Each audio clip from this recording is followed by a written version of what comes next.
Hey everybody, welcome back to the homestead. My name is Kevin, this is my wife Sarah, and well, it was quite a day on the homestead. If you saw yesterday's video, you know that today is the day we processed our very first pig here on the homestead. It went, I would say, better than expected. Absolutely. We were really worried.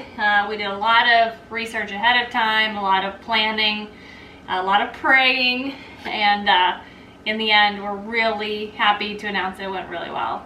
Yeah, the part that there were a couple things that I was the most worried about because I'm a worrier. Just here you go, now you guys know. But the thing I was most worried about today was, the actual killing of the pig. Would I get the shot placement right? We used a 22 to shoot the pig, which is what is recommended.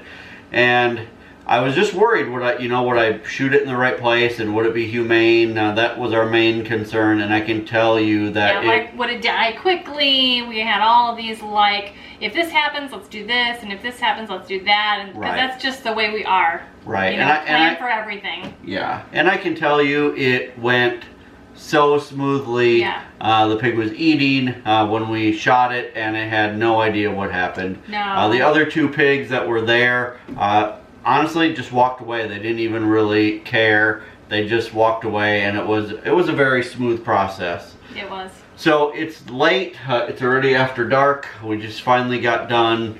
So we decided, as we make dinner tonight, we're just going to talk with you about how the day went.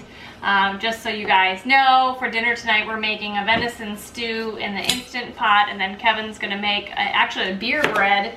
And I think he's going to take you step by step through that process. But we're going to throw stuff into the Instant Pot as we kind of talk, and then he'll get into those kinds of things. So. Yeah, the beer bread actually is a really easy recipe, and if you need a last minute kind of bread to go with something like stew, it's so easy to make. But first, let's talk about how today went, because it was kind of a stressful day. I'll tell you, I didn't sleep real well last night, just because I woke up several times kind of thinking about, worst case scenario type things again, because that's just the way I am. Like I said, it went better than I expected it to go. If I had to say anything so far has not gone smoothly, it would be the skinning. I'm not exactly sure how much of the fat and that type of thing is supposed to come off with the skin versus how much is supposed to stay on the meat. So when we did the skinning, it seemed like a lot of the fat was coming off with the skin, so we actually ended up kind of laying the skin out on a table after we were done, making sure that it was good and clean and everything, and then cutting a lot of the fat off the skin because we do want to render our own lard. So I think some of the other successes that we had today really revolved around planning.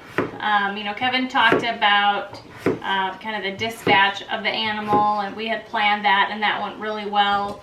But also, keeping the animals, the other pigs away while Kevin was dealing with the, bleeding out part. I went in there with a stick to kind of tap them to get out of the way. And we also brought more food along to lure them away from the other pig that was going through the dying process. We had planned ahead about how to get that pig out of the pig area, especially with the electric fencing. We were able to use the tractor to drag it out by the foot, basically. Our tractor was invaluable really the entire day we had the tractor in use. We used the tractor to haul the pig up to the processing area that we had chosen, and then we used that throughout the day to wash the pig off because we didn't scald it, we skinned it. But we still wanted it to be clean, so we used it to hose it off, and then we used it the rest of the day, in the skinning process and all of that kind of thing. Everything went really smoothly on our first pig. All right, so this is a really simple recipe, but it's a great thing to just kind of have in the back of your brain on nights when you need something fast. We're having stew tonight, but we didn't make bread yet this week, so this is a really easy way to do it. So 3 cups of flour. You'll often see this recipe made with self-rising flour, but we can't get organic self-rising flour. I don't know if they even make organic self-rising flour, but it's easy to make your own. Self-rising flour is just regular flour with some baking powder and salt in it. So in this recipe we'll use 3 cups of flour. We're going to use 1.5 tablespoons of baking powder and a 1/2 tablespoon of salt, and that will basically just make the self-rising flour. So mix that all up real good. And then we're going to use 3 tablespoons of sugar. We use non-GMO cane sugar, but you can use whatever you want. You can even use honey if you want, which once the bees are really doing well, we'll be using honey instead of sugar that we need to buy. So we're excited about that. We were just on our way down to take care of the first pig this morning. It's such a nice warm morning. The sun is shining on the beehive. This makes me so happy to see how active the bees are. I'll admit I don't really know what I'm doing with the bees, so I've been scrambling to learn as much as I can, and it makes me happy to know that they're at least all still living, and if we can just get them through this winter, I know next year is going to be great for bees here on the homestead. So once you've got that all mixed up really well, then we're going to add some herbs. Now you can add whatever you want. I'm going to add some thyme. We have some really great thyme that we grew in the garden this summer. So I'm going to just crush that up a little bit and add that right to the dry mixture.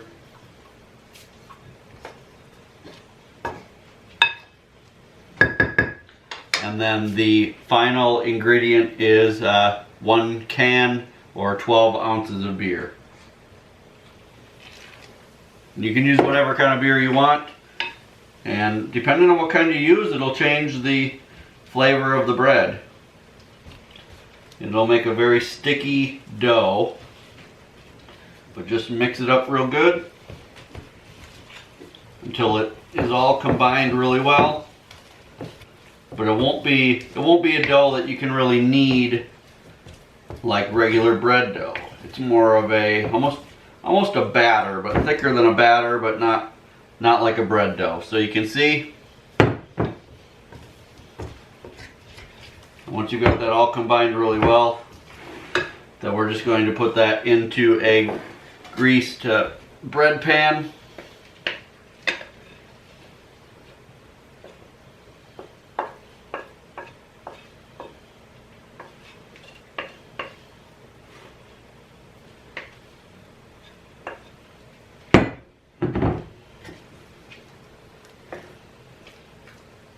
And just make sure it's spread out real good there on the bottom.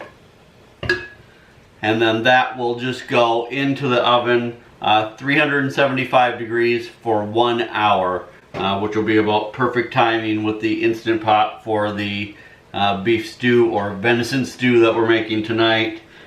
We call everything beef stew, but it's venison stew. So beef stew that we're making tonight, this will be done just about the same time, and it's going to be awesome along with that. So we're going to put this in the oven again, 375 for 1 hour. The timer just went off. The bread is done. Let's take it out. I wish you guys could smell this, because it smells awesome. It's going to be perfect with that stew. You can see it nice and crunchy on top. I love crunchy bread with soups and stews and things like that. This is going to be perfect. So we're just take it out. We'll let it cool until the stew is done in the Instant Pot, and then everything will be ready to eat. Well, dinner is ready, and I am so happy. This was a really great day, but it was an exhausting day. It's going to be nice to have a hot meal and then just chill out for a little bit and just relax before another big day tomorrow. Kevin's bread looks fantastic. It's crunchy and dense, and it smells so good. And the stew is gonna be just perfect. You guys, we're so happy that you're along for our journey so that we can share all of these awesome things that are going on in our lives with you guys. You guys are almost like family. We just really appreciate you. Hey, if you're not a subscriber yet to our channel, right now is a perfect time to hit the subscribe button below. Thank you to all you traditionalists that come back 5 days a week for all of our new videos. If you think that you know somebody that would also enjoy our video and our channel, please go ahead and share it with them. And until next time, thanks so much for stopping by the homestead. Take care and God bless.